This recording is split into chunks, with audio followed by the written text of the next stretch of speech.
Les filles, alors aujourd'hui je vous présente mon masque capillaire que je fais à raison d'une fois par mois pour épaissir et gainer mes cheveux.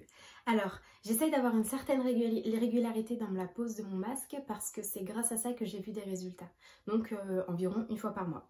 Donc j'utilise des poudres ayurvédiques, je sais que certaines d'entre vous l'avaient déjà deviné. Donc c'est des poudres qu'utilisent les indiennes principalement. Donc voilà, très simplement, c'est des plantes qui sont transformées en poudre et qui ont des propriétés miraculeuses, très clairement, que ce soit pour les cheveux ou pour les problèmes cutanés.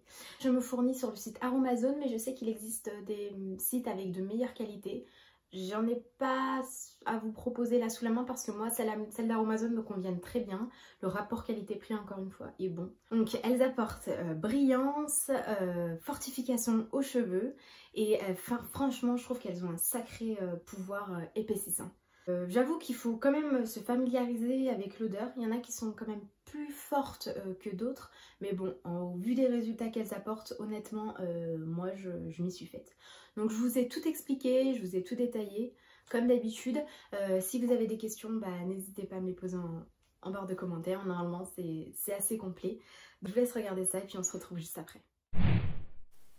Alors on commence avec la poudre de Bringaraj, donc elle est fortifiante et réparatrice, c'est THE plante en Ayurveda pour les cheveux, elle est très complète, elle est réputée à la fois pour lutter contre la chute des cheveux et prévenir les cheveux blancs, elle favorise la pousse du cheveu tout en le gainant, je l'adore, je l'ai découverte il y a peu mais pour moi c'est devenu un indispensable dans ma routine.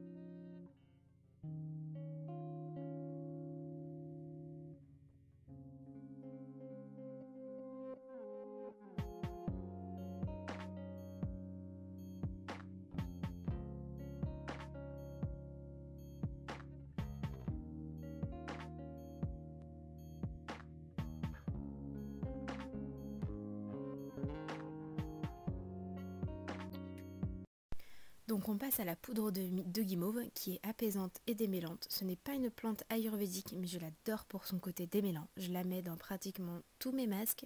Elle apporte une brillance aussi également aux cheveux et elle est idéale pour donc démêler.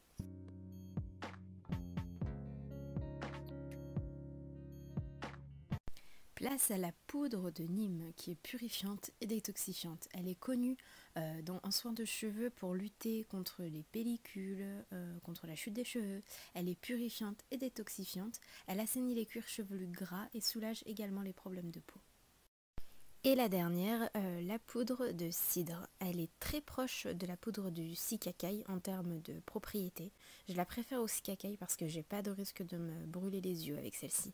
Elle est nettoyante et purifiante. Donc c'est une poudre de jujubé qui est connue pour laver et embellir les cheveux et donc également calmer des démangeaisons cutanées.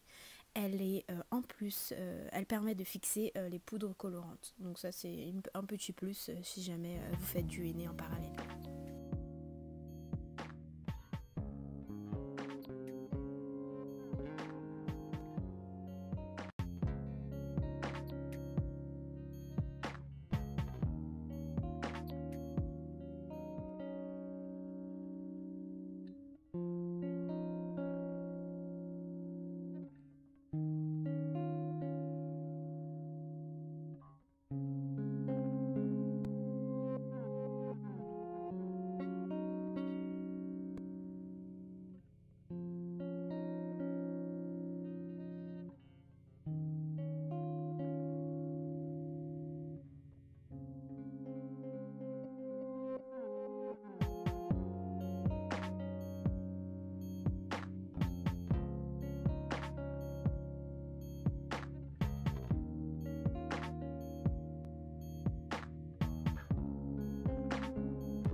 J'ajoute toujours une cuillère à soupe dans mes masques aux poudres pour contrer l'effet asséchant de celle-ci, et ça n'empêche absolument pas les poudres de se fixer aux cheveux.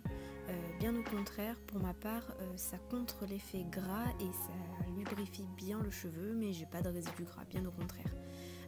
D'ailleurs, dans beaucoup de shampoings conventionnels, on trouve parfois une légère dose de corps gras.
La consistance, ça doit être liquide mais pas trop, et pas trop épais non plus pour pas que vous ayez du mal à l'appliquer.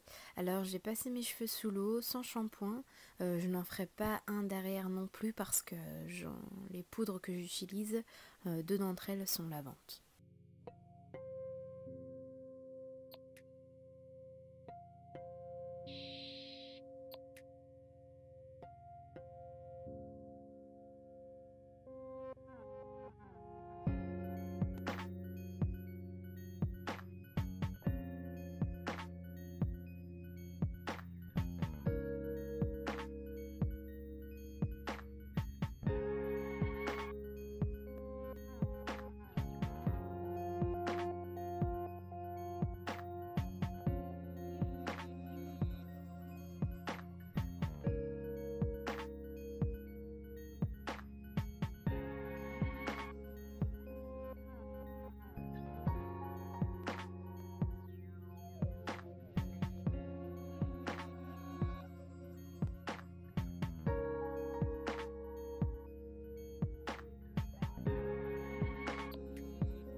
Donc voilà le résultat. Étant donné que j'avais utilisé des poudres lavantes, je n'ai pas utilisé de shampoing. J'ai juste utilisé sur les longueurs un petit peu d'après-shampoing pour pouvoir bien enlever toute la poudre, qui d'ailleurs est partie très facilement. Pas d'odeur, voilà, un régal à rincer et un cheveu gainé et fort. J'espère que la vidéo a été assez claire pour vous, j'espère également qu'elle vous a plu, j'espère aussi vous retrouver dans de prochaines vidéos. Moi je prends un plaisir fou à tourner ces vidéos pour vous, c'est dingue parce que j'ai appris tellement sur la plateforme de YouTube grâce à certaines nanas qui ont été fabuleuses et qui ont posté des vidéos qui ont été juste top. Donc aujourd'hui je me dis bah voilà, c'est mon tour de vous partager ce que j'ai appris, ce qui m'a aidé dans ma pousse, dans mon changement capillaire radical. J'ai appris à aimer mes bouclettes. Et c'est au-dessus de ça en fait, c'est pas que aimer ses cheveux, j'ai appris à m'aimer, j'ai appris à m'accepter telle que je suis. Et voilà, c'est aussi ce pourquoi je me suis lancée sur YouTube, parce que je pense que c'est super important d'accepter notre nature de cheveux et notre nature. Pas de prise de tête, je sais que mon masque est assez chargé en termes de poudre, d'agents ingrédients et tout ça. Moi j'ai commencé avec une poudre, je me rappelle avoir acheté une poudre sur le site, je me suis dit mince, est-ce que ça va aller, est-ce que ça va pouvoir m'aider dans ma transition capillaire et dans ma routine. Partez avec une, peut-être voire deux si vous voulez commencer comme ça, commencez tout doucement, parce qu'après il va falloir que vous trouviez aussi votre poudre. Bon voilà, j'ai trouvé les miennes, celles qui marchent le mieux sur mes cheveux. Voilà, je vous fais des bisous et abonnez-vous parce que j'en ai encore plein qui arrivent, et à très bientôt. Je suis dans la chambre de mon fils et je viens de m'asseoir sur un poulet. Coucou, t'es venu m'embêter? Hein? Eh oui.